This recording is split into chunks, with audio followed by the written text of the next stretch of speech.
கிறிஸ்தியேசுவுக்குள் அன்பாக அழைக்கப்பட்ட சகோதர சகோதரிகளே, உங்கள் யாவருக்கும் நமது மகா பரிசுத்தமுள்ள சர்வ வல்லமையுள்ள பிதாவாகிய தேவனுடைய பரிசுத்த நாமத்திலும் நமது அன்பின் கர்த்தர் ராஜாதி ராஜா இரண்டாம் அருகில் வந்திருந்து பிரசன்னமாகி ராஜரீகம் செய்து கொண்டிருக்கின்ற அன்பின் கர்த்தர் இயேசு கிறிஸ்துவின் இணையற்ற நாமத்திலும் கிறிஸ்தியேசுக்குள்ளான அன்பின் வாழ்த்துக்களை மேட்டுப்பாளையம் ஐக்கியதாரின் சார்பிலும் அடியனின் சார்பிலும் மனத்தாழ்மையோடு தெரிவித்துக் கொள்வதிலே மனமகிழ்ச்சி அடைகின்றோம். அன்பான சகோதர சகோதரிகளே, இன்றைய நாளிலும் கூட நாம் நம் சர்வ வல்லமையுள்ள பிதாவாகிய தேவனுடைய பெரிதான கிருபையினாலே அவரது தாசனாகிய தானியேலினுடைய தீர்க்கதரிசன ஆகமத்திலிருந்து வெளிப்படுத்தப்படும் அவரது தெய்வீக திட்டங்கள் சார்ந்த சத்தியங்களை நாம் ஆராய்ந்து பார்ப்பதற்கு தேவன் தாமே நமக்கு கிருபை பாராட்டி இருக்கிறார். அன்பான சகோதர சகோதரிகளே, சகோதரர் சொல்லிய வண்ணமாக நாம் கடந்த வகுப்புகளில பிதாவினுடைய உன்னதமான தெய்வீக திட்டமானது ஏற்ற நேர அவரது கருவிகள் மூலமாக, குறிப்பாக பூமியின் ராஜாக்களாய் இருந்த போதிலும் அவர்களை தேவன் எவ்விதமாக பயன்படுத்துகிறார், அவரது உன்னத திட்டத்திற்கு உதவும் கருவிகளாக எவ்விதம் அவர்களை வழிநடத்துகிறார் என்பதையெல்லாம் நாம் ஆராய்ந்தோம். தொடர்ந்து பாபிலோனிய சாம்ராஜ்யத்தினுடைய இறுதி காலம் எவ்வளவாய் அவர் மட்டிட்டு அதற்கே உரிய காலப்பகுதி அனுமதித்திருக்கிறார், அதற்கே உரிய எச்சரிப்பின் நியாய தீர்ப்பானது பாபிலோன் சாம்ராஜ்ய சக்கரவர்த்தி ஆகிய பெல்ஷாத்சார் அவர்கள் தெய்வீக தயவுக்கு விரோதமாக அவரது முன்னோர்களான நெபுகாத் நேச்சர் அவர்களது வழித்தோன்றலாய் இருந்த போதிலும் பெற்றிருந்த தேவ எச்சரிப்புக்கு மாறாக தேவனுடைய பரிசுத்த பணிமூட்டுகளை தீட்டுப்படுத்தத்தக்கதாக அவர் செய்திட்ட அந்த விருந்து அதிநிமித்தமாக அந்த பாபிலோன் சாம்ராஜ்யம் பெற்றிட்ட ஏற்ற நேர நியாய தீர்ப்பை நாம் தியானித்தோம். அதற்கே உரிய வசன பகுதிகளில பிதாவாகிய தேவனுடைய உன்னத திட்டத்தின் உபதேசமானது காணப்படுகிறது. தானியேல் 5ஆம் அதிகாரம் வசனங்கள் 25 முதல் 28 முடிய நாம் மீண்டும் வாசித்து அதை தியானிக்கும் பொழுது உன்னதமான தெய்வீக திட்டத்தினுடைய உபதேசத்தின் பாகமானது அந்த புறஜாதி தேசங்களின் தலையாக காணப்படுகிற, அந்த புறஜாதி ராஜ்யங்களுக்குரிய காலப்பகுதிக்கு தலையாக காணப்படுகிற பாபிலோன் சாம்ராஜ்யத்தினுடைய கால அளவை நிர்ணயிக்கக்கூடியதாக பிதாவினுடைய அதி உயர் ஞானத்தின் விளைவாக தொலைதூர திட்டமிடுதலின் காரணமாக அவர் வைத்திருந்த அளவீடுகளில அந்த காலக்கணக்கானது விளங்குவதை நாம் மீண்டுமாக ஆராய்ந்து விட்டு தொடர்ந்து அந்த தியானத்திற்குள் கடந்து செல்ல தேவன் கிருபை செய்வார். தற்போது தானியேல் புஸ்தகத்துல 5ஆம் அதிகாரம் 25 முதல் 28 முடிய வசனங்களை நாம் வாசிக்க கேட்போம். தானியேல் 5:25 முதல். எழுதப்பட்ட எழுத்து என்னவென்றால், மெனே மேனே தெக்கில் உபார்சின் என்பதே. இந்த வசனத்தின் அர்த்தமாவது உண்டாக்கினார் என்றும், தெக்கேல் என்பதற்கு நீ தராசிலே நிற்கப்பட்டு குறைய காணப்பட்டாய் என்றும், பெரேஸ் என்பதற்கு உன் ராஜ்யம் பிரிக்கப்பட்டு மேதியருக்கும் பெர்சியருக்கும் கொடுக்கப்பட்டது என்றும் அர்த்தமாம் என்றான். ஆமன்பான சகோதர சகோதரிகளே, வாசிக்க கேட்ட இந்த வசன பகுதிகளில பிதாவாகிய தேவன் பாபிலோனிய சாம்ராஜ்யத்தினுடைய காலப்பகுதியை நிர்ணயித்த விதத்தை, அளவிட்ட விதத்தை, நியாய தீர்ப்பு கொடுத்த காலப்பகுதியை வரையறை செய்கிறார். ஆகவே நம்ம ஸ்லைட்ல பார்க்கலாம். ஒரு முறை தேவனுடைய விரல் எழுதின அந்த மெனே என்ற வார்த்தையினுடைய தெய்வீக ஞான அர்த்தத்தை 1000 கேராவாக இந்த வேத ஆராய்ச்சியில தேவ பிள்ளைகள் குறிப்பிடுகிறார்கள். அதை தொடர்ந்து வரக்கூடிய அடுத்த மெனே மீண்டும் ஒரு 1000 கேரா, அதாவது அளவீடுகள் வரிசையில கேரா 1000 கேராவாக, மீண்டும் வரக்கூடிய தெக்கேல் 20 கேராவாக அடையாளப்படுத்தப்படுகிறது. இறுதியாக வரக்கூடிய பெரேஸ் 500 கேராவாக அங்கே அளவிடப்பட்ட நிறையாக காணப்படுகிறது. ஆக மொத்தம் கூட்டுத்தொகையாக கேராக்களின் மொத்த எண்ணிக்கை 2520 ஆண்டுகள். 2520 இவைகளை வருடக்கணக்காய், வருடங்களின் கூட்டுத்தொகையாய் நாம் ஆராய்ந்து பார்க்க வேண்டி இருக்கிறது. ஆகவேதான் சகோதரர் வேதாகம விற்பனர்கள் பிராங்க் ஷெல்லோ மற்றும் அநேக ஆராய்ச்சியாளர்கள் பிரதர் ஸ்ரீடிஆர் உட்பட இவளை குறித்து கருத்தாய் ஆராயும் போது பிதாவாகிய தேவன் நியாயத்திற்பாக இந்த காலப்பகுதியை இந்த பாபிலோன் சாம்ராஜ்யத்திற்கு அனுமதித்து விசேஷித்த வகையிலே இந்த பாபிலோன் சாம்ராஜ்யத்தினுடைய காலம் இந்த 2520 ஆண்டுகள் கொண்ட காலம்தான். அதற்கு பிற்பாடு இவர்களது காலமானது முடிவு கொடுக்கப்பட்டு பிற்பாடு அதற்கு அடுத்த சந்ததி, அடுத்த ராஜாக்கள் வம்சம் வந்து ஆள இருக்கிறது என்பதை தேவனுடைய உன்னத ஞானமான தீர்மானம் வரையறை செய்கிறதை விளக்கும் விதமாக அந்த தெய்வீக கையிருப்பு விதமாக நியாய தீர்ப்பை அங்கே பாபிலோன் சாம்ராஜ்யத்தின் இறுதி ராஜாவாகிய பெல்சாத்சாரின் கண்கள் காணத்தக்கதாக அந்த ராஜ்யத்திற்கு முடிவை எழுதினது. ஆகவேதான் நம்ம பார்க்கிறோம் டைம் பீரியட், காலங்கள் பற்றிய சத்தியம். God hath numbered the kingdom and finished it. பிதாவாகி தேவன் இந்த காலங்களை அவர் அனுமதித்து அதை அவர் வழிநடத்தி அந்த ராஜ்யத்திற்கே உரிய ராஜ்யபாரத்தின் காலப்பகுதிகளை அந்த தலைவர்கள், அந்த பாபிலோனிய தலைவர்கள் கடந்து வரவும், அதைத் தொடர்ந்து பின்வரக்கூடிய புறஜாதி தேசத்தின் தலைவர்கள் அந்த காலப்பகுதியை கடந்து வரவும், பிற்பாடு வரையறை செய்யப்பட்டிருக்கின்ற அடுத்த கட்ட புறஜாதி தலைவர்கள் அந்த காலப்பகுதியை கடந்து வரவும் அவர் ஒட்டுமொத்தத்தில் அந்த காலப்பகுதியை நியமித்திருக்கிறார். ஆகவேதான் இதை பொன்னான தலையாகிய பாபிலோன் சாம்ராஜ்யத்தின் இறுதி வாரிசான இருக்கக்கூடிய பெல்சாத்சாருக்கு இந்த காரியத்தை அவர் வெளிப்படுத்தினார். ஆகவே முதல் சாம்ராஜ்ய சக்கரவர்த்திகளில இறுதியானவராகவும் கடைசியாகவும் காணப்படுகிற பெல்சாத்சார் இவைகள் முழுமையாக அவர் அதற்குரிய விளக்கத்தை புரிந்து கொண்டாரா என்றால் நிச்சயமாக வாய்ப்பில்லை. ஆனால் பிதாவாகிய தேவனுடைய வழிநடத்தலை பெற்ற அவரது அருமையான நேசகுமாரன் இயேசு கிறிஸ்து பிதாவினுடைய தெய்வீக திட்டத்தின் ஆழ்ந்த சத்தியங்களை தேவ வழிநடத்தலில் அவர் பெற்றுக்கொண்டு 2520 ஆண்டுகள் கொண்ட அந்த காலப்பகுதி ராஜாக்களின் ஆளுகை, அதாவது புறஜாதிகளின் ஆளுகை. ஸ்லைட்ல நம்ம பார்க்கலாம். இந்த காலத்தை பற்றி நம்முடைய கர்த்தர் இயேசு வெளியிட்ட பெயர் புறஜாதியாரின் காலம். புறஜாதியாரின் காலம் 2520 வருடங்கள் கொண்ட ராஜாக்களின் ஆளுகை காலப்பகுதி. இதையே பாபிலோன் ராஜா நேபுகாத் நேச்சாரின் வாரிசுகளிடத்துல மற்றும் அதற்கு முன்பதாகவே பாபிலோன் ராஜாவாகிய நேபுகாத் நேச்சார் இடத்துல சிலை பற்றிய தரிசனத்துல உலோக வரிசைகளில தானியேல் மூலம் தேவன் ஏற்கனவே வெளிப்படுத்தினார். இந்த காலத்தை பற்றி கர்த்தர் இயேசு கிறிஸ்து வெளியிட்ட பெயர் புறஜாதியாரின் காலம்.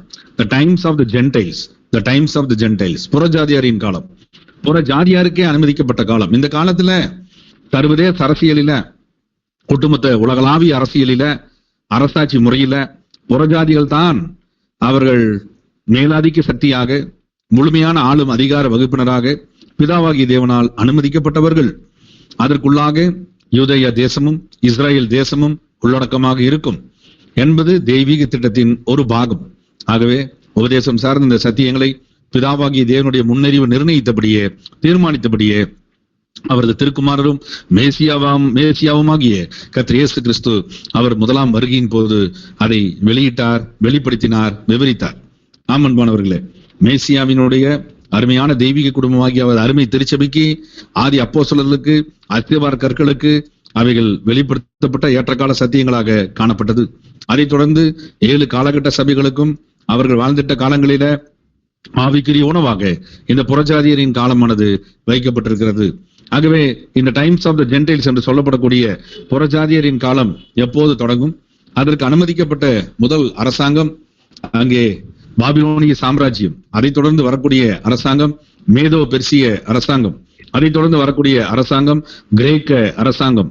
அதைத் தொடர்ந்து வரக்கூடிய அரசாங்கம் ரோம அரசாங்கம். அதைத் தொடர்ந்து வரக்கூடிய அரசாங்கம் எரும் களிமண்ணும் கலந்த கலமையாகிய அந்த சிதறி விடப்பட்ட அந்த ராஜாங்கங்களாக, டெரிட்டோரியல் கவர்மெண்ட்ஸாக, ஐரோப்பிய காலனி ஆதிக்க கூட்டணி சக்திகளாக இயங்கிக் கொண்டிருக்கக்கூடிய நாடுகளின் இசைவனைப்பான ஆளுகை. இப்படியாக அந்த ரோமர் சாம்ராஜ்யத்தின் 10 பிரிவுகளாக அது பிரிக்கப்பட்டதை அடிப்படை வேதப்பாட சத்தியங்களில 5ஆம் உலக பேரரசு என்ற பாடத்துல நாம் தெய்வீக சத்தியங்களை கற்றிருக்கிறோம், பெற்றிருக்கிறோம், நினைவு கூற கடவோம். அன்பானவர்களை, பிதாவாகிய தேவனுடைய தெய்வீக திட்டத்துல இந்த புறஜாதியரின் காலமானது கடந்து செல்ல வேண்டும்.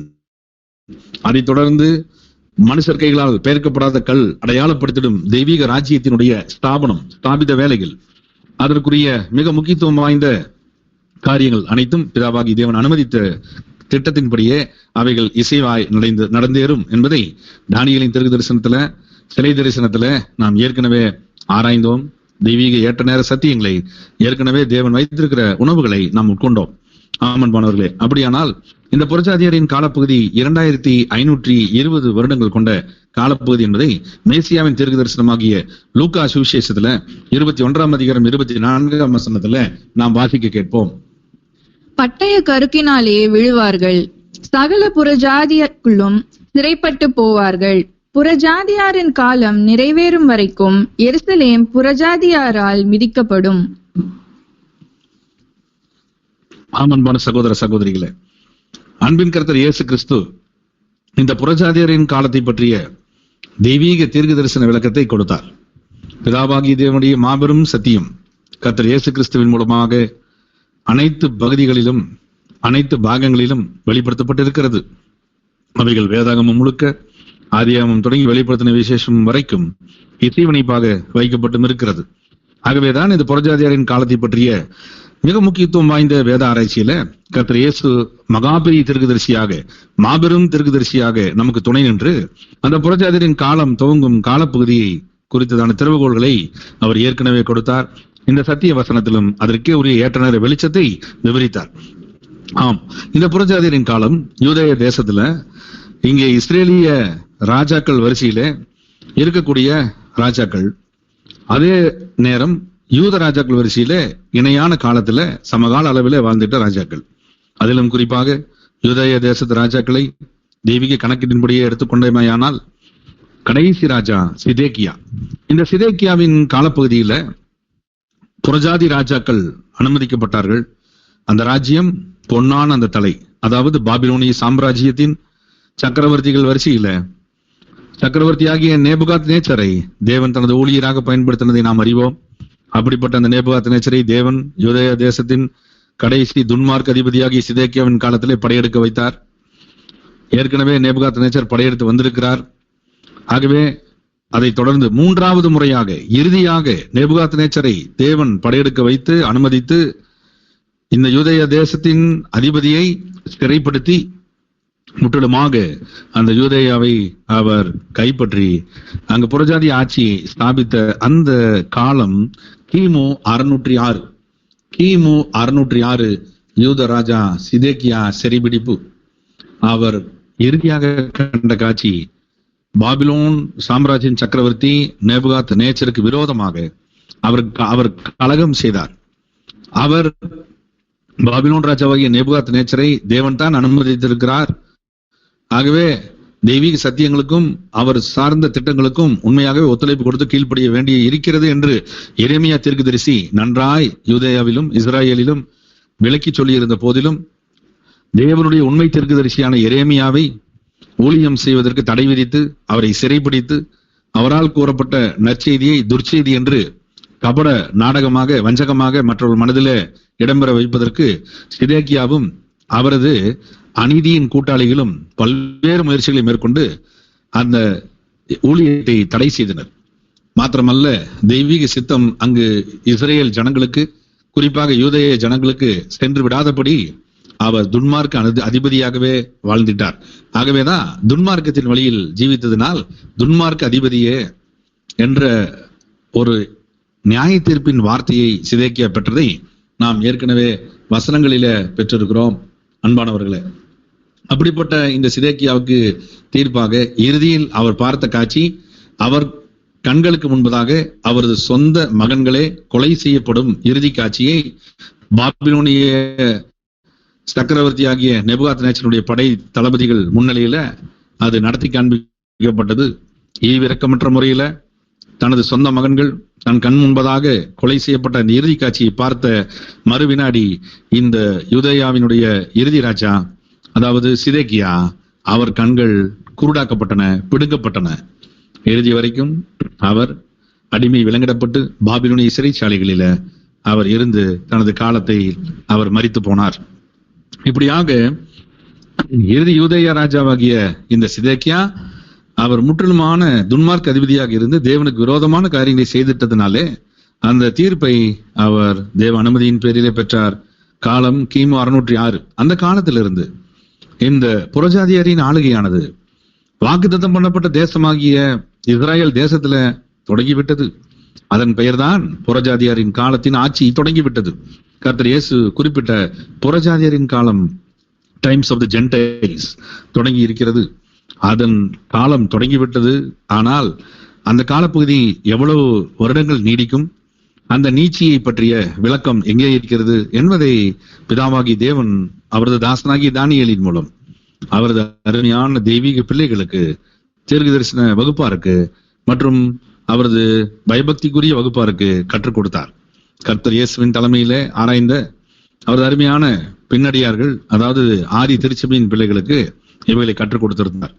கிமு 606 இருந்து இந்த புறஜாதியரின் காலம் தொடங்கி இருந்தால் அதன் தொடர்ச்சி நீச்சி தேவனுடைய கையுறுப்பாகிய விரலின் அந்த எழுத்துக்கள் மினே மினே தெக்கேல் உபார்சின் weighted in the balances and found wanting, தராசிலே நிறுத்தப்பட்டு குறைய காணப்பட்டாய்.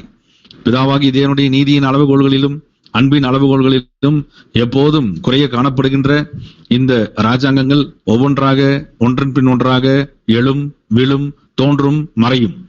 அதற்கு கொடுக்கப்பட்ட காலம் 2520 ஆண்டு கால மிக நீண்டதொரு காலப்பகுதி. ஆமன்பானவர்களே, ஆகவேதான் நாம் இந்த 2520 ஆண்டுகள் கொண்ட நீண்ட காலப்பகுதியை கிமு 606 நாம் கணக்கீட்டிற்கு தொடங்க வேண்டும் என்று சகோதரர் சிடிஆர் குறிப்பிட்டார்.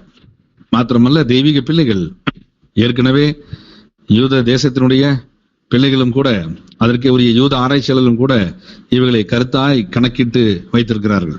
கிமு 606 2520 வருடங்கள் கொண்ட காலப்பகுதியில் நாம் கணக்கிட்டு பார்த்தோமேயானால் அது முடிவடையும் காலம் கிபி 1914. ஆம்பன்மானவர்களே, மிக நீண்டதொரு கால பகுதி. கிபி 1914 என்ற அந்த காலப்பகுதி மிக மிக முக்கியத்துவம் வாய்ந்த ஒரு ஆண்டு.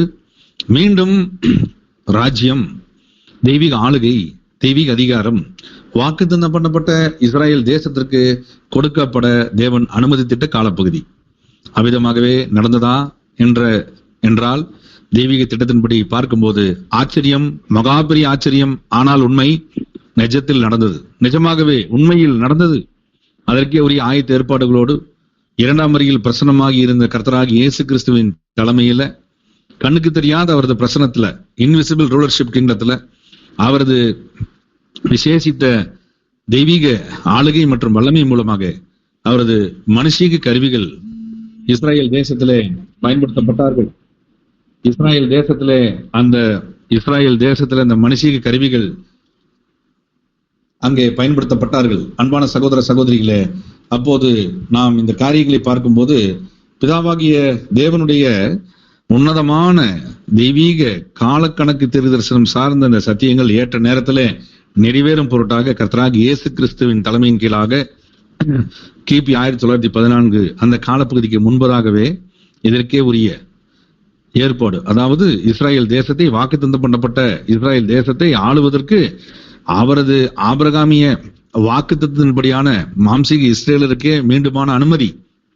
அவர்கள் மீண்டும் உலகெங்கிலும் இருந்து கூட்டி சேர்க்கப்பட்டு சிதறடிக்கப்பட்ட காரியங்களிலிருந்து மீட்கப்பட்டு கர்த்தராகிய இயேசுவினால் கூட்டி சேர்க்கப்பட்டு அவரது தலைமையின் கீழாக நிர்வகிக்கப்படும் அந்த ராஜரிகமான அந்த விசேஷித்த கூட்டணியில அவர்கள் இடம்பெற்று அவர்கள் வாக்குத்தத்தம் பண்ணப்பட்ட அந்த தேசத்தை அவர்கள் சுதந்திரித்து அதன் வாக்குத்தத்தம் பண்ணப்பட்டபடியே ஆளுகையை அவர்கள் மீண்டும் பெறுவார்கள். கிபி 1914 போது நிச்சயமாகவே இஸ்ராயல் மக்கள் அங்கே கூட்டி சேர்க்கப்பட்டு அந்த தேசம் ஒரு முழுமையான யூத தேசமாக, தேவனுடைய கிருபையை பெற்ற தேசமாக வளர்ந்தோங்க தொடங்கி இருந்தது. இதற்குரிய வளர்ச்சிகள் அந்த காலப்பகுதியிலிருந்து படிப்படியாக அதிவிரைவாக வளர்ச்சி அடைந்தது.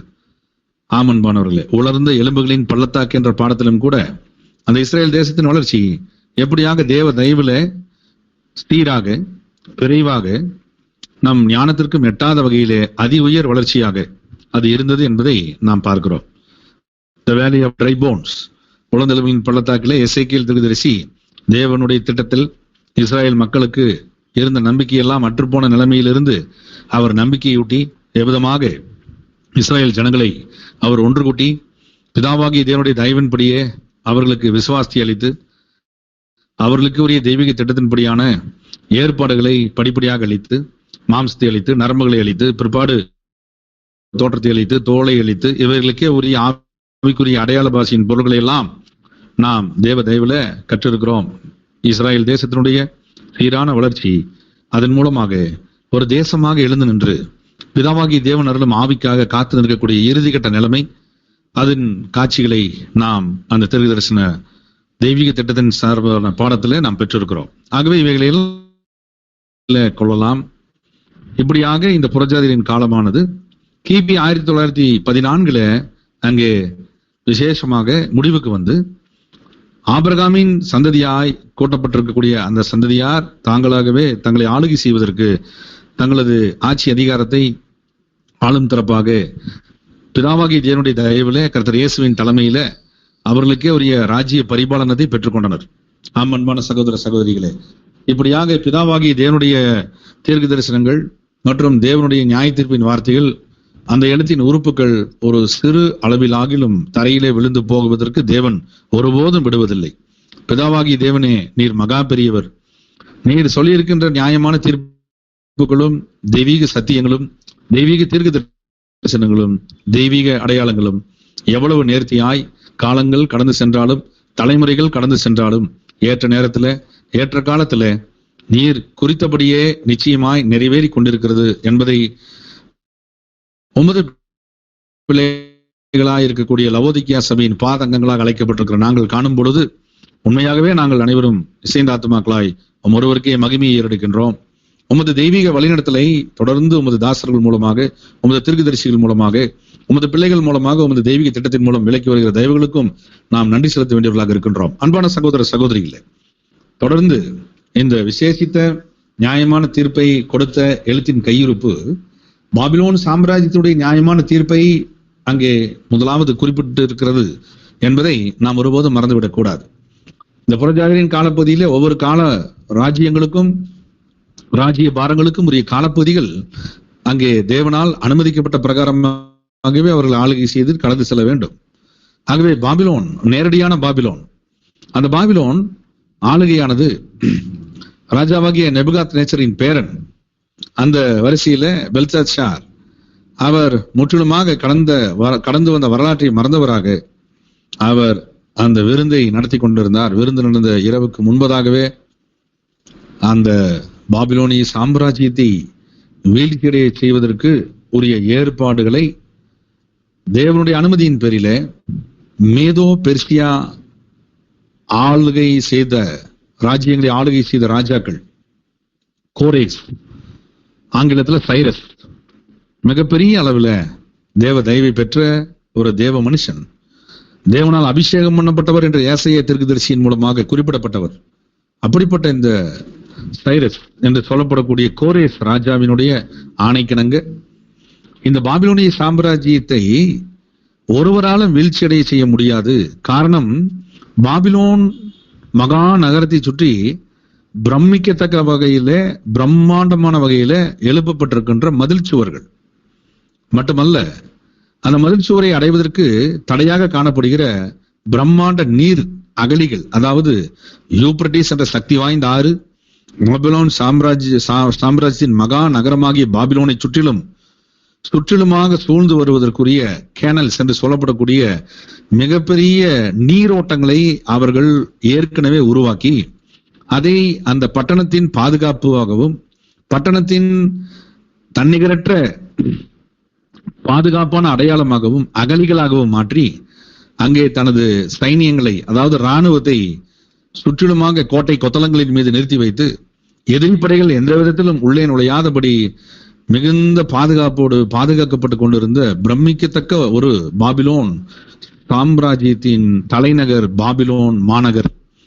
அந்த மாநகருக்குள்ளாக சுற்றிலும் சுற்றி வந்து கொண்டிருக்கிற யூப்ரட்டிஸ் நதியினுடைய கிளை வாய்க்காலாக ஒரு பாகத்தை பிரித்து பாபிலோன் நகருக்குள்ளாகவே நீர்ப்பாசன வசதிக்காக அனுமதித்து அங்கே பிரமிக்கத்தக்க வேளாண் மண்டலங்களை உருவாக்கி, அக்ரிகல்ச்சரல் ஜோன்ஸ் உருவாக்கி, அங்கே பயிர்கள், விளையும் பயிர்கள், உணவு உண்ணும் பயிர்கள், பல்வேறு வகையான விவசாயங்கள் இவைகளெல்லாம் செய்து, ஒருவேளை பாபிலோனை சுற்றிலும் எதிரிகள் முற்றுகையோ அல்லது நீண்டகால முற்றுகையோ செய்தால் பாபிலோனிய மக்கள், அதாவது பாபிலோன் தலைநகரத்தில் இருக்கக்கூடிய இந்த மகா நகரத்தில் இருக்கக்கூடிய மக்கள் ஒருபோதும் உணவு பட்சத்துல அவர்கள் பாதிக்கப்பட்டு விடக்கூடாது என்ற முன்னெச்சரிக்கை நடவடிக்கையாக அங்கு பிரமிக்கத்தக்க வேளாண் மண்டலங்களை அங்கு உருவாக்கி அதற்கு நீர்ப்பாசன வசதியும், வாட்டர் இரிகேஷன், ட்ரிப் சிஸ்டம், எல்லா காரியங்களையும் அவர்கள் வைத்திருந்தார்கள்.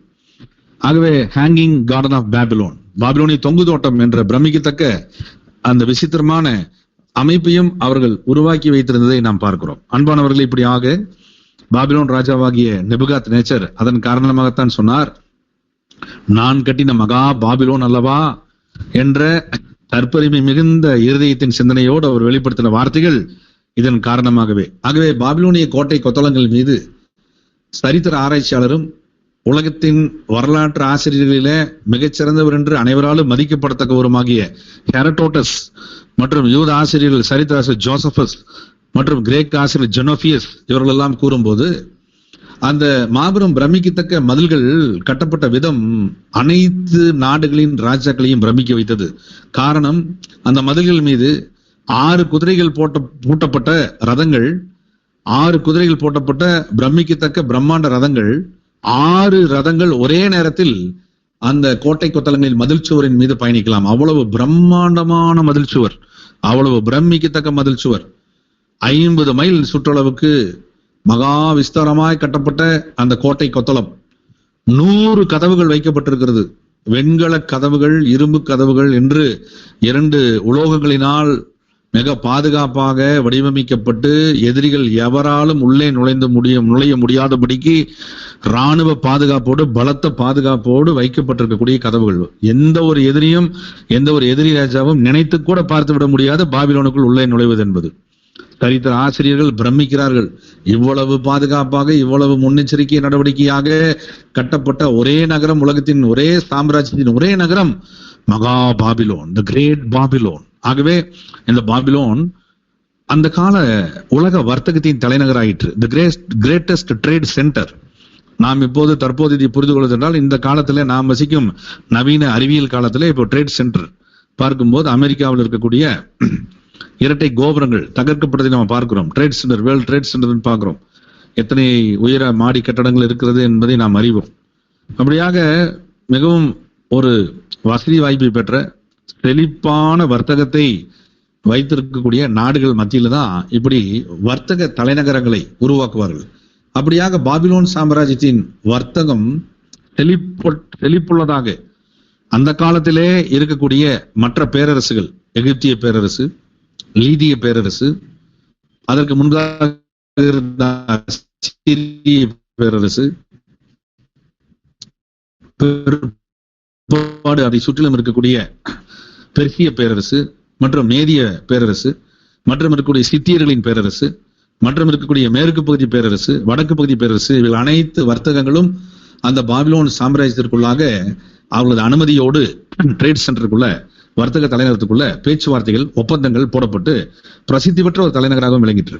ஒருவேளை எதிரிகள் படையெடுத்து அந்த நகரத்தை முற்றுகை போட வந்தால், சரித்திர ஆசிரியர்கள் பிரமித்து சொல்றாங்க, ஒருபோதும் அந்த நகரத்தை பிடித்து விட முடியாது. காரணம், அதனுடைய பாதுகாப்பு அந்த அளவுக்கு கோட்டை கொத்தளங்கள் மூலம் ஏற்படுத்தப்பட்டது, சுற்றிலும் அகழிகளால் ஏற்படுத்தப்பட்டிருக்கிறது. அவர்கள் அதை கடந்து ஒருபோதும் உள்ளே நுழைந்து விட முடியாது. அது மாத்திரமல்ல, முற்றுகை போட வேண்டும் என்று நினைத்து வருட கணக்கில் முற்றுகை போட்டாலும் கூட, 3 வருட முற்றுகையோ அல்லது 5 வருட முற்றுகையோ அல்லது 10 வருட முற்றுகை போட்டாலும் கூட பாபிலோனை வீழ்த்த முடியாது. காரணம், அங்கே உள்ளே நுழைந்து கொண்டிருக்கக்கூடிய யூப்ரட்டிஸினுடைய கிளையாறுகளாக, நீர் வாய்க்கால்களாக, வாட்டர் சேனல்ஸாக பிரித்து விடப்பட்ட அந்த கிளை ஆறுகளின் மூலமாக உள்ளே நுழைந்து கொண்டிருக்கக்கூடிய அந்த நீரோட்டங்கள், வேளாண் மண்டலங்கள் 20 ஆண்டு காலத்திற்கு, 20 வருஷத்துக்கு, 20 இயர்ஸுக்கு அவர்கள் தானியத்தை அந்த மகாநகரத்துக்கு பெற்றுத்தரும் வண்ணமாக தானிய கிடங்குகள் அமைக்கப்பட்டிருந்தது. பிரமிக்கத்தக்க தானிய கிடங்குகள், ஸ்டோர் ஹவுஸ் அங்க வைத்திருந்தாங்க அந்த காலத்திலேயே. இவ்வளவு ஏற்பாடுகளோடு இந்த பாபிலோன் மாநகர் இருந்ததுனால தான் இந்த சாம்ராஜ்யத்தின் சக்கரவர்த்திகள் பெருமித உணர்வுகளிலேயே, பெருமையின் உச்சத்திலேயே நின்று கொண்டிருந்தார்கள். நெபோனிடஸ், நெபோபொல்லாசார், நெபுகாத் நேச்சரினுடைய பேரன் வரிசையிலே வந்திருக்கக்கூடிய இறுதி இந்த பெல்சாத்ஷார் ஆகிய அனைத்து சாம்ராஜ்ய சக்கரவர்த்திகளும் தங்களது மாநகருக்கு இவ்வளவு தனிச்சிறப்புகள் இருந்த காரணத்தினாலேயே எந்த ஒரு எதிரியையும் மதிக்க கூட இல்லை, அல்லது தங்களை வீழ்ச்சியடை செய்ய முடியாத மகாராஜ்யத்தின் ராஜாக்களாக தாங்கள் இருப்பதனாலே ஒருபோதும் அவர்கள் தங்கள் நிலைமையை விட்டுக் கொடுப்பதும் இல்லை, பெருமிதத்தின் உச்சகட்ட நிலைமையிலேயே நின்றார்கள். ஆம், இப்படி இந்த அளவுக்கு அங்கே வைக்கப்பட்டிருக்கக்கூடிய ஒரு சூழல், பாபிலோனுக்கு வைக்கப்பட்டிருக்கக்கூடிய சூழல். ஆகவேதான் இந்த பாபிலோன் வீழ்ச்சி என்பது பிதாவாகிய தேவனுடைய அனுமதியின் பேரில, அவரது விரலாக, அவரது கருவியாக ஒருவர் பயன்படுத்தப்பட்டால் ஒழிய இந்த பாபிலோன் சாம்ராஜ்யம் மற்றும் பாபிலோன் சாம்ராஜ்யத்தின் தலைநகர் பாபிலோன் மற்றும் பாபிலோனின் அரண்மனை கைப்பற்ற முடியாது. அப்படியானால் பிதாவாகி தேவனே, நீரே பெரியவர், அவருடைய அனுமதியின் பேரிலேயே மகாராஜாவாகிய கோரேஸை பிதாவாகி தேவன் ஆயத்தம் செய்தார். எப்போது? பாபிலோனிய சாம்ராஜ்யம் உருவாவதற்கு 150 ஆண்டுகளுக்கு முன்பதாக. மிகச்சரியாக நாம் குறித்து வைத்துக் கொள்ளலாம். பாபிலோனிய சாம்ராஜ்யத்தினுடைய வரலாறு தோன்றுவதற்கும் எழுதப்படுவதற்கும் அந்த ராஜாக்கள் உருவாவதற்கும் முன்பதாக, சரியாக 150 ஆண்டுகளுக்கு முன்பதாக பிதாவாகி தேவனுடைய இறைவாக்கை உரைக்க அவர் கருவியாக ஏசாயா என்ற தீர்க்கதரிசியை தேவன் உருவாக்கினார், பயன்படுத்தினார். அந்த ஏசாயா தீர்க்கதரிசியை கொண்டு பாபிலோனிய சாம்ராஜ்யம் உருவாக்கப்படுவதற்கு 150 ஆண்டுகளுக்கு முன்பதாகவே பிதாவாகி தேவன் 150 ஆண்டுகள் கழித்து இப்படிப்பட்ட பாபிலோன் சாம்ராஜ்யத்தினுடைய வரலாறை முடிவுக்கு கொண்டு வருவதற்கு தேவனுடைய விசேஷ கருவியாக கோரேஸ் என்ற அவரது கருவியை, அவரது ஆவியை கொடுத்து, பிதாவாகி தேவனுடைய வழிநடத்தலை கொடுத்து, கோரேஸ் என்ற அந்த பேரரசனாக உருவாக்கி அவரை கொண்டு இந்த பாபிலோனை வீழ்ச்சியடைய செய்வேன் என்று தேவன் தீர்க்க தரிசனத்தை கொடுத்திருந்தார். பிதாவாகி தேவனது மாபெரும் அனந்த முன்னறிவு, மாபெரும் பிரமிக்கத்தக்க தொலைதூர திட்டமிடுதல் எவ்வளவு பெரியது! பிதாவாகி தேவனே, நீர் மகா பெரியவர். அவரது அருமை திருச்சபையின் பிள்ளைகள் இவைகளை கற்றுக்கொள்ளவும், கற்றுக்கொண்ட சத்தியங்களை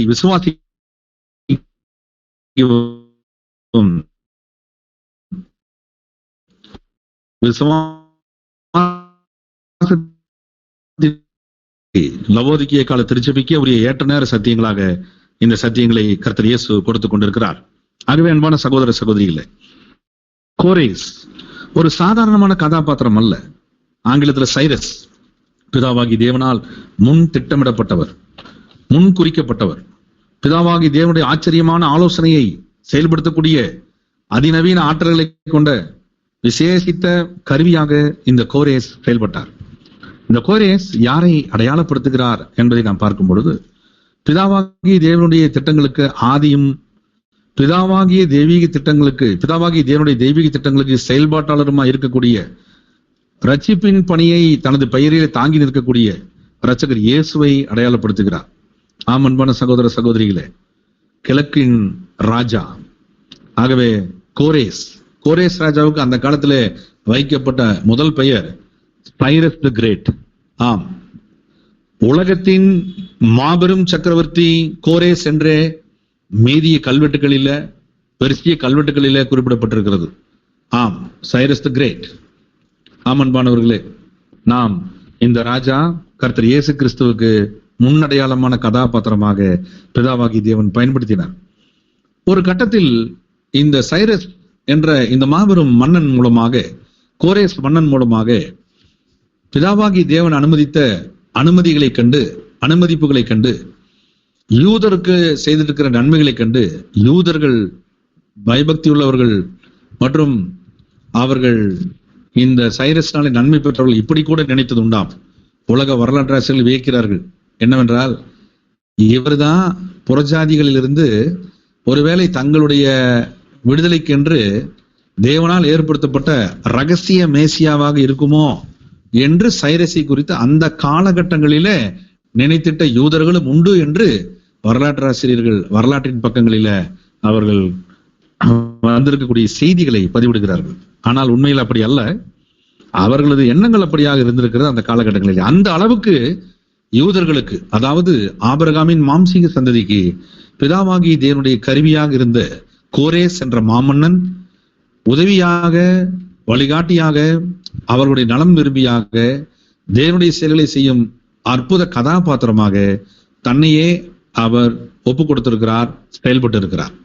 ஒரு புறஜாதி ராஜாவாக இருந்த போதிலும், பிதாவாகிய தேவனுடைய தெய்வீக வணக்கத்திற்கு முழுமையாக தன்னை உட்படுத்தி கொள்ளாதவராக இருந்த போதிலும், பிதாவாகிய தேவனுடைய கையின் கருவியாக, அவரது வாயின் கருவியாக, அவரது செயல்பாட்டின் கருவியாக கோரேஸ் மாமன்னன் மாறி போனதில் ஆச்சரியம் ஒன்றும் இல்லை.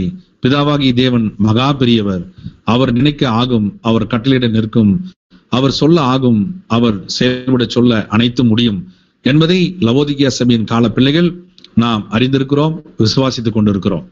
ஆகவே இந்த கோரேசி கொண்டு அவர் நடத்தின செயல்பாடுகள் ஏராளம் ஏராளம்.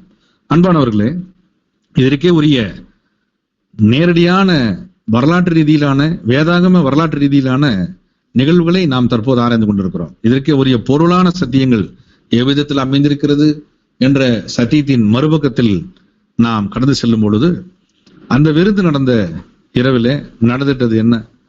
பாபிலோன் அரண்மனையில பிதாவாகிய தேவனுடைய தேவாலயத்தின் பரிசுத்த பணிமுட்டுகள் தீட்டுப்படுத்தப்பட்டன. இவைகள் எதை குறிக்கும் நிழலான அடையாளம்?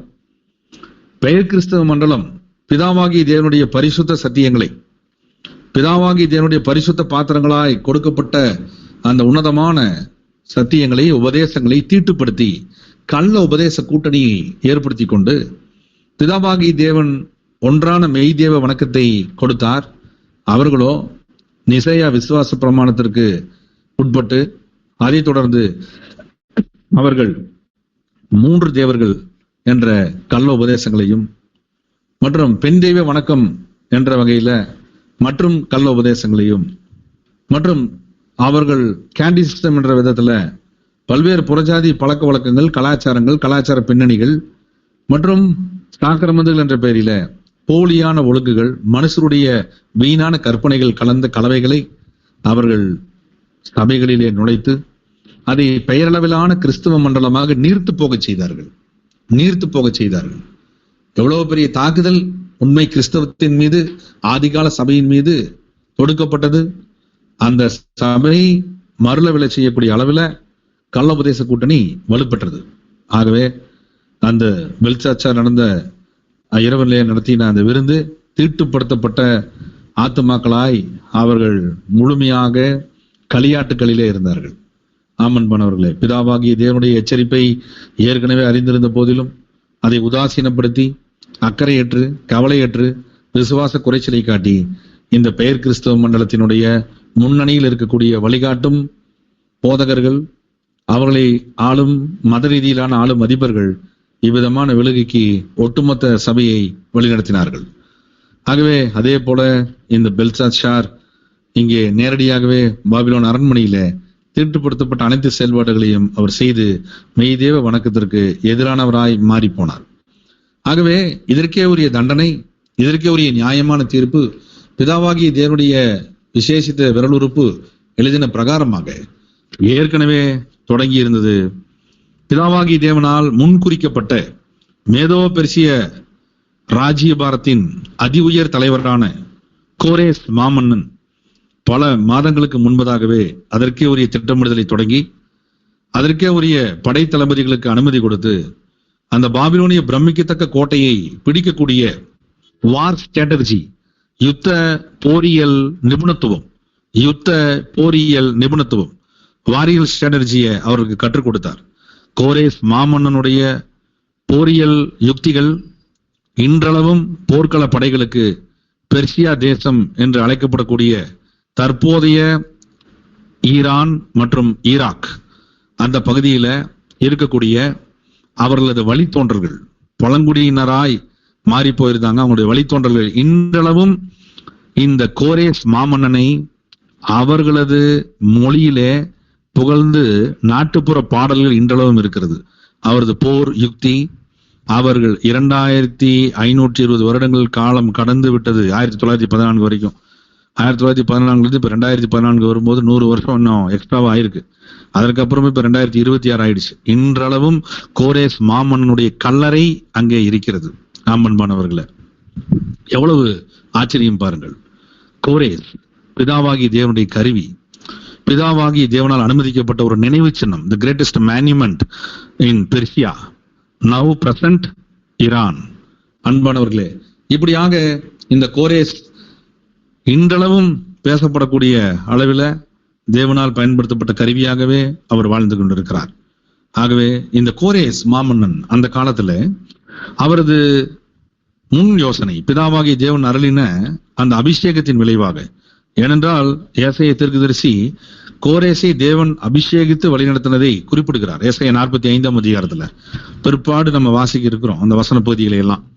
ஆகவே இந்த தெய்வீக தயவை பெற்ற இந்த மாமன் அதற்கு உரிய ஏற்பாடுகளை தனது போரியல் தந்திரங்களை தளபதிகளுக்கு கற்றுக் கொடுத்து அதன் மூலமாக யூப்ரட்டிஸ் என்ற மகா பெரிய ஆறு வரக்கூடிய அந்த ஜியாகிரபிக்கல் பாயிண்ட் ஆஃப் வியூ எந்த பகுதியிலிருந்து அந்த ஆற்றினுடைய ஒரு நீரோட்ட சேனல் பாபிலோன் மாநகரத்தை சுற்றி வருகிறது, அதை எப்படியாக அவர்கள் ஏற்கனவே பிரித்து வைத்து அந்த நகரத்தை சுற்றிலும் அகலியாக வர வைத்திருக்கிறார்கள் என்பதையெல்லாம் அவரது உளவுப்படையை வைத்து நன்றாக அறிந்து அதற்கு மறு திசையில வேறு திசைகளில வாய்க்கால்களை உருவாக்கி அந்த நீரோட்டங்களை அவர் மடைமாற்றம் செய்து வேறு வழிகளிலே திருப்பி விட்டு அந்த நீரோட்டமானது உடனடியாக வற்றி உடனடியாக நடந்து போகும் வரைக்கும் வழிப்பாதை வரக்கூடிய அளவுல உடனடியாக அந்த நீர்ப்பாதை திசை திருப்பும் வகையில அனைத்து ஏற்பாடுகளும் செய்துவிட்டு அவர் சரியான நேரத்திற்காக காத்திருக்கக்கூடிய அனுமதியை தேவனிடத்திலே பெற்றார்.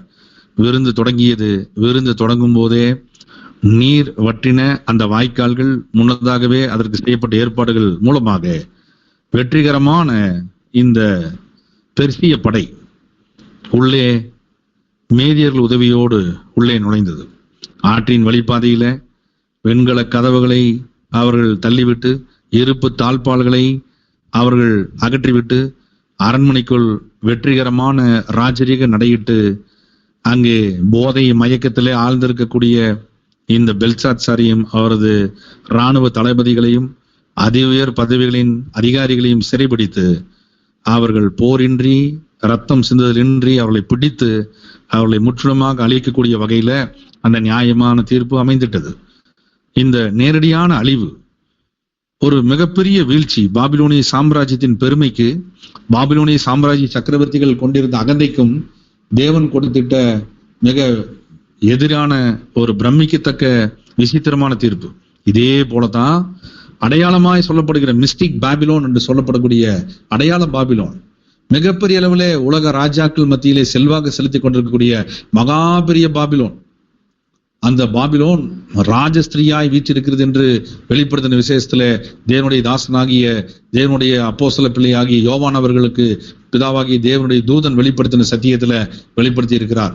ராஜஸ்திரீ, கைம்பெண் அல்ல, மகாபெரிய அதிகாரத்தையும் மகாபெரிய வல்லமைகளையும் பெற்றிருக்கக்கூடிய வர்த்தகத்தின் தலைநகரமாக இருக்கக்கூடிய அனைத்து நாடுகளின் அதிபர்களையும் தன் வசப்படுத்தி இருக்கக்கூடிய மகா பெரிய பாபிலோனாக இந்த போப்பு மார்க்கம் என்ற அந்தி கிறிஸ்து அமைப்பும் அதன் இணை துணை அமைப்புகளும் வேர்ல்டு கவுன்சில் ஆஃப் சர்ச்சஸ் என்று நவீன வடிவம் எடுத்திருக்கக்கூடிய அனைத்துலக பெயர் கிறிஸ்தவ மண்டலத்தின் கூட்டமைப்புகளும் ஒன்று சேர்ந்து தாங்கள் சொல்வதன் படிதான் உலக ராஜ்யங்களும் ராஜாக்களும் மற்றும் நிதி அமைப்புகளும் நிதி நிறுவன அமைப்புகளும் மற்றும் உலக வங்கியும் நடக்கும் செயல்படும் என்று அவர்கள் செயல்படுத்திக் கொண்டிருக்கூடிய இதே வேளையிலே சூரியன் உதிக்கும் திசையிலிருந்து மிகப்பெரிய பொருளான கோரேஸ் ராஜாவாக பிதாவாகி தேவனால் அனுமதிக்கப்பட்ட ராஜாவாகி இயேசு கிறிஸ்து, அவரது சைன்யம், அவரது மகிமையின் சபை, கர்த்தர் இயேசு மகிமையின் ராஜாவாக அவர் நுழைந்து இந்த நியாய தீர்ப்பை பாபிலோன் மீது செலுத்த அவர்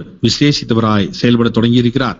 வெளிப்படுத்தின விசேஷம் 16ஆம் அதிகாரம் 12ஆம் வசனத்தை நாம் கவனமாய் வாசிக்க கேட்போம். 6ஆம் தூதன் தன் கலசத்தில் உள்ள ஐபிராத் என்னும் பெரிய நதியின் மேல் ஊற்றினான். அப்பொழுது சூரியன் உதிக்கும் திசையிலிருந்து வரும் ராஜாக்களுக்கு வழி ஆயத்தமாகும்படி அந்த நதியின் தண்ணீர் வற்றி போயிற்று. அடையாள பாசை சத்தியத்தின் மாபெரும் அடையாளங்கள் சார்ந்த ஆழ்ந்த சத்தியங்களில ஐப்ராத், ஆங்கிலத்தில் யூப்ரட்டிஸ் என்ற பெரிய நதி, இது எதை குறிக்கிறது? பிதாவாகிய தேவனுடைய judgements, clear judgements, accurate judgements. ஆகவே மிகப்பெரிய ஜட்ஜ்மெண்ட்ஸ், மிகப்பெரிய தெய்வீக நியாய தீர்ப்பு அங்கே பாபிலோன் என்று சொல்லப்படக்கூடிய பாபிலோன் குமார்த்திகள் என்று சொல்லப்படக்கூடிய பெயர் கிறிஸ்தவ மண்டல அமைப்புகள் மீது, மத அமைப்புகள் மீது அங்கே வருவிக்கப்படும். கர்த்தர் இயேசு நீதியின் சூரியனாக சூரியன் உதிக்கும் திசையிலிருந்து ராஜாவாக, தலைமை ராஜாவாக அவர் வழியை ஆயத்தம் பண்ணுகிறார். தெய்வீக நியாய தீர்ப்பை திருப்புகிறார். பாபிலோன் என்று அடையாளமாய் குறிப்பிடப்படக்கூடிய பெயர் கிறிஸ்தவ மண்டலத்தினுடைய அனைத்து வசதி வாய்ப்புகள், அனைத்து அதிகாரங்கள் பிடுங்கப்படும், திசை திருப்பப்படும், மாற்றப்படும். அவர்கள் அழிவுக்குள்ளாக்கப்படுவார்கள். அவர்களை காப்பாற்றிக் கொண்டிருக்கக்கூடிய, பாதுகாத்து கொண்டிருக்கக்கூடிய ஜன சதலம் என்று சொல்லப்படக்கூடிய ஜன கூட்டம் மற்றும் பொருளாதாரம் அனைத்தும் அவர்களை விட்டு நீக்கப்படும். கர்த்தர் இயேசுவின் நியாயமான தீர்ப்பு பற்றிய அறிவிப்பை அவர் செய்துவிட்டார். இதோ Babylon, this is the mystic Babylon என்ற முதல் அறிவிப்பு லவோதிகியா சபையினுடைய பிதாவாகி தேவனால் அனுமதிக்கப்பட்ட விசேஷித்த பிள்ளையாகிய சகோதரர் சிடிஆர் மூலம், சிடி ரசல் மூலம் முதல் முறையாக வெளிப்படுத்தப்பட்டது. ஆமன்பானவர்களே, முதல் முறையாக லவோதிகியா சபையின் காலப்பகுதியில எது Babylon, which is Babylon, who are they, யார் அவர்கள்? அவர்கள் நிஜத்தில் சொல்லப்படுகிற ஈரான் ஈராக் அல்ல, அடையாளமாய் சொல்லப்படுகிற அந்தி கிறிஸ்து அமைப்பின் உறுப்பினர்கள், இணை துணை அமைப்புகள். அவர்கள் கள்ள உபதேசமே அவர்களுக்கு சத்தியம், கள்ள உபதேசங்களே நிறைந்திருக்கக்கூடிய மரள விழுந்த சபை. ஆனால் அவர்கள் தங்களை உண்மையாக சித்தரித்துக் கொண்டு உண்மை திருச்சபைக்கு உத்தரவு கொடுத்து கொண்டு இருக்கிறார்கள் என்ற முக்கியத்துவம் வாய்ந்த அடையாளத்தை கர்த்தர் இயேசுவின் விசேஷித்த கருவியாக பிதாவினுடைய 7ஆம் கால சபைக்கு சாட்சியாக அறிவிக்க கட்டளை பெற்றவருமாகிய கருவி, தூதனாய் செயல்பட அனுமதி பெற்ற அந்த கருவி, அவர் விசேஷித்த தெய்வீக சத்தியத்தின் எச்சரிப்பை முதல் முறையாக கொடுத்தார். ஆகவே அன்பானவர்களே, ஏற்கனவே கொடுக்கப்பட்டிருக்கக்கூடிய எச்சரிப்புகள், ஜான் விக்லிஃப், அதைத் தொடர்ந்து மார்ட்டின் லூத்தர் அவர்கள் மூலமாக கொடுக்கப்பட்ட எச்சரிப்புகள், சீர்திருத்தங்களை தொடர்ந்து சகோதரர் லவோதிகியா சபையின் தெய்வீக கருவியாக செயல்பட்ட சகோதரர் ரசல் அவர்கள், அவர் அதற்கு முந்தைய பிலதெல்பியா சபையினுடைய அவர் விசேஷித்த உறுப்பினர், ஊழியர் என்று தன்னை அறிமுகம் செய்கிறார். அதை பின்பற்றக்கூடிய பிலதெல்பியா தன்னை அறிமுகம் செய்கிறார். அப்படிப்பட்ட அந்த தேவ பிள்ளை இந்த மகா பாபிலோனுடைய நியாயத்தீர்ப்பு எப்படி இருக்கும் என்பதை அவர் விளக்கும்போது, முதல் அடையாளங்களிலே குறிப்பிடப்பட்டிருக்கக்கூடிய அந்த பாபிலோன், ஏசாயா தீர்க்கதரிசி பிதாவாகி தேவன் பயன்படுத்தினாரே, அவர் எப்படி குறிப்பிட்டார்? ஏசாயா 14ஆம் அதிகாரம் 22ஆம் வசனத்தை வாசிக்க கேட்போம். நான் அவர்களுக்கு விரோதமாய் எழும்புவேன் என்று சேனைகளின் கர்த்தர் சொல்லுகிறார். பாபிலோனுடைய பேரையும் அதில் மீந்திருக்கிறதையும் புத்திரனையும் பௌத்திரனையும் சங்கரிப்பேன் என்று கர்த்தர் சொல்லுகிறார். அன்பான சகோதர சகோதரிகளே, ஏற்ற நேரம் வந்த பிற்பாடு நியாயமான தீர்ப்பின் முடிவு பாகத்துல பிதாவாகி தேவன் விசேஷமாய் அந்த பாபிலோன் சாம்ராஜ்யத்தை முற்றிலுமாக விலத்தல போறார். பாபிலோனுடைய பேர், அதில் மீந்திருக்கக்கூடிய அனைத்தையும், புத்திரனையும் பௌத்திரனையும் முற்றிலுமாக அழிப்பேன் என்று தேவனுடைய தீர்மானம் அங்கே ஏற்பட்டது. 150 ஆண்டுகளுக்கு முன்பதாகவே தனது கருவியாகி ஏசாயாவை பயன்படுத்தி தேவன் விசேஷமாய் அங்கே கற்றுக் கொடுத்து விட்டார். இப்படியாக பாபிலோன் விலகு போகிறது. அது நேரடியான பாபிலோன் அபிதமாக விழுந்தது. அடையாளமாய் சொல்லப்படுகிற, பொருளாய் சொல்லப்படுகிற, ஞான அர்த்தமாய் சொல்லப்படுகிற ரகசிய பாபிலோன், மிஸ்டிக் பாபிலோன் என்று சொல்லப்படக்கூடிய இந்த பாபிலோன் என்ற பெயர் கிறிஸ்தவ மண்டல அமைப்பு, அந்தி கிறிஸ்து அமைப்பு, அதற்குரிய தண்டனை தீர்ப்பை வாதிகளாக பெற இருக்கிறது.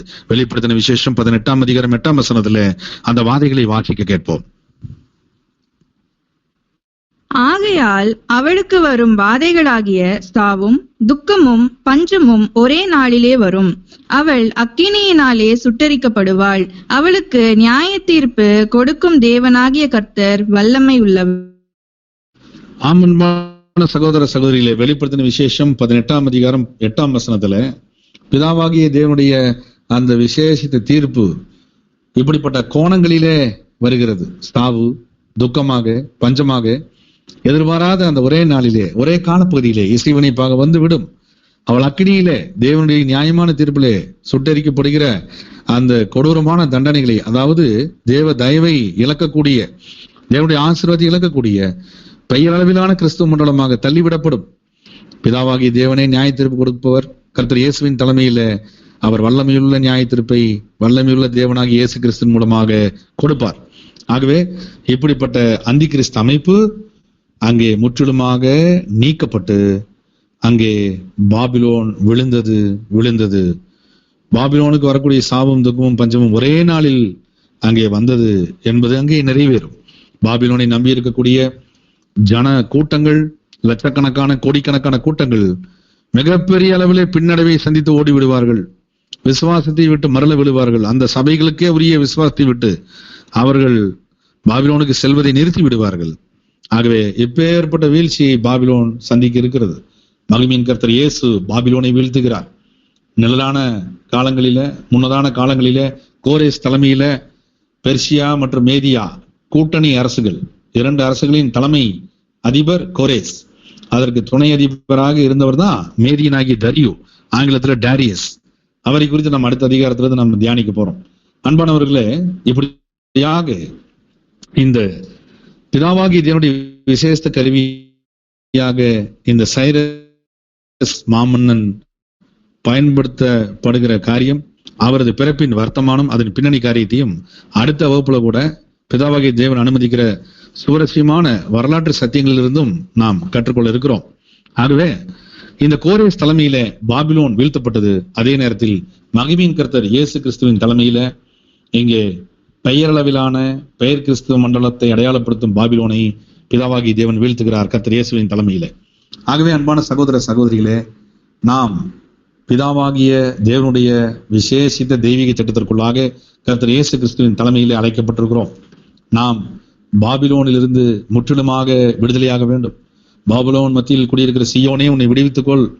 பிற்பாடு மகிமை, பிற்பாடு விசேஷித்த தேவ தயவு என்பதை பற்றியெல்லாம் பிதாவாகி தேவன் நமக்கு விசேஷித்த சத்தியங்களை கொடுத்திருக்கிறார். ஆகவே அப்படிப்பட்ட சத்தியங்களை பெற்றிருக்கக்கூடிய நாம் பிதாவாகி தேவனுடைய உண்மை சத்தியங்களை, பரிசுத்த சத்தியங்களை பின்பற்றி நாம் மென்மேலும் பரிசுத்தப்படுத்தப்படவும், கர்த்தர் இயேசுவின் மூலம் பிதாவாகி தேவனை மகிமைப்படுத்தவும், கர்த்தர் இயேசுவை அடையாளப்படுத்தக்கூடிய இந்த கோரேஸ் ராஜா, அவர் மூலமாக இந்த பாபிலோன் அழிவு நியமிக்கப்பட்டிருக்கிறதை நாம் பார்க்கிறோம் அந்த காலகட்டத்தில். அதே போல இங்கே பொருளான கோரேஸ் மகிமையின் கர்த்தர் இயேசு, அவர் மூலமாக பாபிலோன் மாபெரும் பெயர் கிறிஸ்தவ மண்டல சபை வீழ்ச்சியடை செய்வதில் மகிமையின் சபையையும் கர்த்தர் இயேசு தன்னோடு இணைத்து பயன்படுத்தி இருக்கிறார்.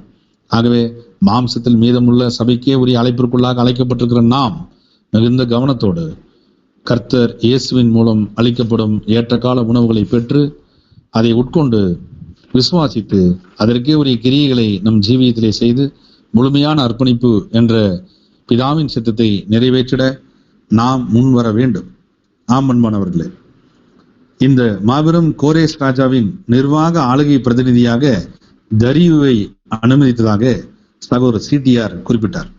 ஆகவே வைஸ்ரெண்ட் ஆஃப் சைரஸ் இன் பாபிலோன், அதற்கு பிற்பாடு பல்வேறு ராஜ்யபாரங்கள், பல்வேறு நிர்வாகங்களை கோரேஸ் அந்த பகுதியினுடைய சாம்ராஜ்யத்தினுடைய மாபெரும் சக்கரவர்த்தியாக இருந்தபடியினாலே ஆளுகை பிரதிநிதிகளை ஏற்படுத்தினார். அப்படியாக கர்த்தராகிய இயேசு கிறிஸ்து அவரது தெய்வீக அரசின் நிர்வாகங்களில பல்வேறு ஆளுகைகளின் பிரதிநிதிகளை அவர் தனது ராஜ்யத்தில் ஏற்படுத்தி இருக்கிறார் என்ற மறுக்க முடியாத சத்தியத்தின் மகிமையின் பாகங்களை மகிமையின் சபை கற்றுக்கொண்டிருக்கிறது.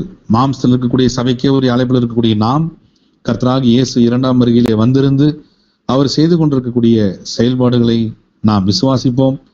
கர்த்தர் இயேசுவின் மூலம் பிதாவாகி தேவன் கொடுக்கக்கூடிய வழிகாட்டுதலுக்கு நம்மை நாம் ஒப்பு கொடுத்து கீழ்ப்படிந்து அவர் வைத்திருக்கக்கூடிய தெய்வீக திட்டங்களுக்கு இசைவாக நாம் வாழ்ந்து அவருடைய இரக்கங்களை பெற தேவன் தாமே கிருபை செய்வாராக.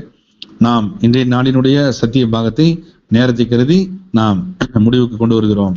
தொடர்ந்து இதனுடைய தொடர்ச்சியான சத்தியங்களை வரக்கூடிய காலங்களிலே நாம் தியானிக்க பிதாவாகி தேவன் தாமே நம்ம ஒருவருக்கும் கிருபை செய்வாராக. ஆமென்.